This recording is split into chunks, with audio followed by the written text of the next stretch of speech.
বিসমিল্লাহ। পেঁয়াজ দিছি প্রথমে, তেল পেঁয়াজ দিছি।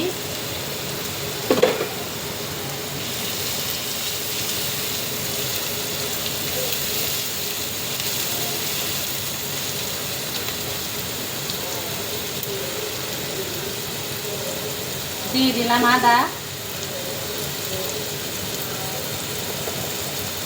দিয়ে দিলাম রসুন। আদা আর রসুন এখানে আরেকটু তেলের ভিতরে একদম একটু ভেজে নেই।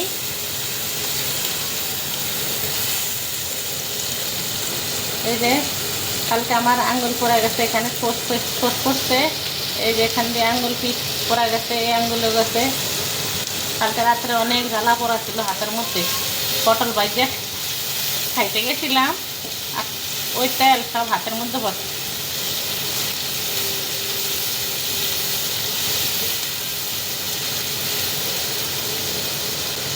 দিয়ে দিলাম হলুদের গুঁড়া,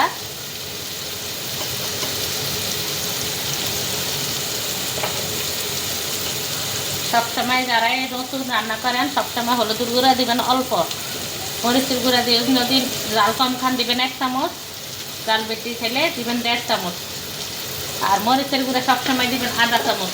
তরকারি বেশি হলে দিবেন 1 চামচ হলুদের গুঁড়া, মানে 1 চামচ পুরা দিবেন না। সবসময় হলুদ কম দিলে কিছু হয় না, কিন্তু হলুদ বেশি দিলেই সমস্যা।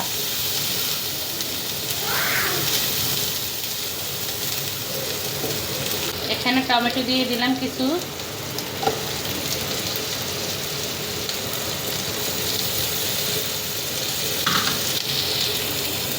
আমি তো আপনাদেরকে যে আরও বলছি যে ফ্রিজে টমেটো যখন দিবেন তখন ওইটাতে পানি দিবেন না, ওটার মধ্যেই পানি থাকে, ওই পানিটা উঠবো, আর ওই পানির মধ্যেই এভাবে ভেজে নেবেন, তাহলে টমেটোটা যে ফ্রিজে তাহলে বোঝা যাবে না। আর যদি এমনি পানি দিয়ে টমেটোটা কষান তাহলে ওই টমেটোটা ইয়ে হয়ে থাকে, কেমন জানি থাকে, টাকলে থাকে। আর এভাবে যদি মিক্স করে নেন ভেজে, তাহলে বুঝাই যাবে না যে এটা ফ্রিজের টমেটো। দিয়ে দিলাম জিরা ধনিয়ার গুঁড়া,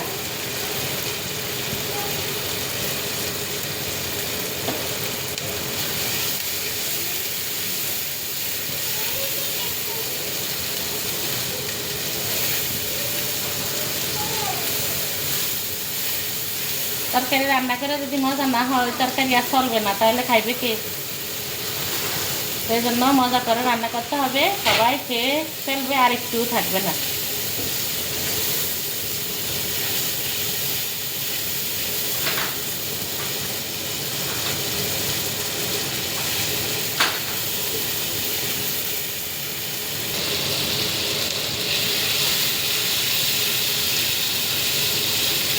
এই তরকারির মধ্যে আর পানি নেই, এই দেখেন টমেটোটার ভিতরে আর কোনো পানি নাই, তেল উঠে গেছে,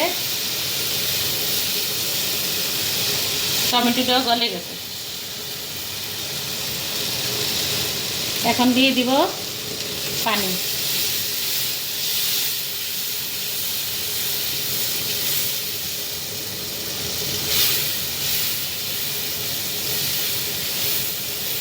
এটা একটু ভালো করে কষিয়ে নিয়ে তারপরে মাছ দিব, মাছ দিয়ে পরে আবার ঝোল দিব।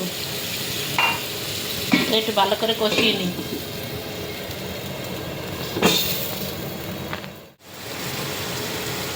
এই যে এখন দিয়ে দিব এটা পোয়া মাছ, যার হাতে কুটেছিলাম সে ছোট ছোট করে কেটে আনছে ছাদের থেকে, দেখি না একটু বড় বড় হইলে ভালো হইতো। আজকে মাছটা এইভাবে না ভেজে কাঁচা রান্না করতে হবে। সব দিন একই খাবার একই রকম রান্না করলে ওইটা তো এরা প্রতিদিন একরকম ভালো লাগে না। ভেজে তো রান্না করতে কয়েকদিন দেখছেন, আজকে রান্না করতে আসছি কাঁচা। একটা স্বাদ পরিবর্তন আছে না, স্বাদটা পরিবর্তন হলে একটু মজা লাগে।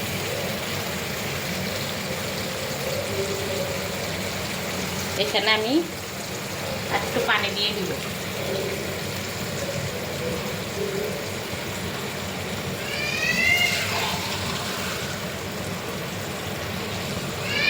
এই যে মশলা এখানে গুনা গুনা করে নিব, ঢাকনা দিয়ে দিব।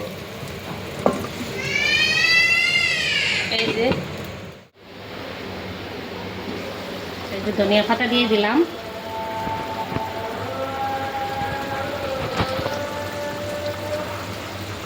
একটু 1 মিনিটের জন্য একটু ঢাকনা দেই, ধনিয়া পাতাটার গ্রানটা মাছের মধ্যে ঢুকুক।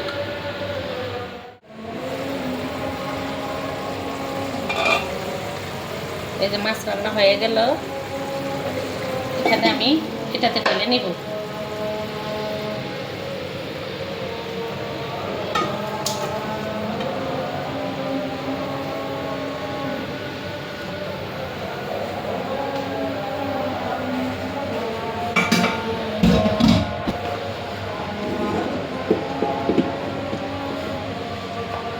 আপনারা এই মাছ রান্নাটা কেমন হলো বলবেন। এইভাবে রান্না করে খেয়ে দেখবেন। যারা সামুদ্রিক পোয়া মাছ আনেন এইভাবে রান্না করবেন আমার মতো, একটু কষিয়ে। অনেকে খান কষিয়ে, তারপর যারা জানেন না এভাবে খেয়ে দেখবেন, খুব টেস্ট হয়। সবসময় বা সব দিন একই রান্না প্রতিদিন ভালো লাগে না, তো একটু অন্যরকমভাবে মাঝে মাঝে রান্না করবেন। কালারটা সেই রকম আসছে, জাল জাল পোয়া মাছের রেসিপি। সবাই কেমন হলো বলবেন, লাইক দিয়ে ভিডিওটি দেখবেন। আর সব বন্ধুরা ভালোবাসা দিয়ে পাশে থাকবেন, যারা এখনো ভালোবাসা দেন নাই ভালোবাসা দিয়ে পাশে থাকবেন। আর সবাই ভিডিও দেখবেন। সবাই ভালো থাকবেন, সুস্থ থাকবেন। আল্লাহ হাফেজ।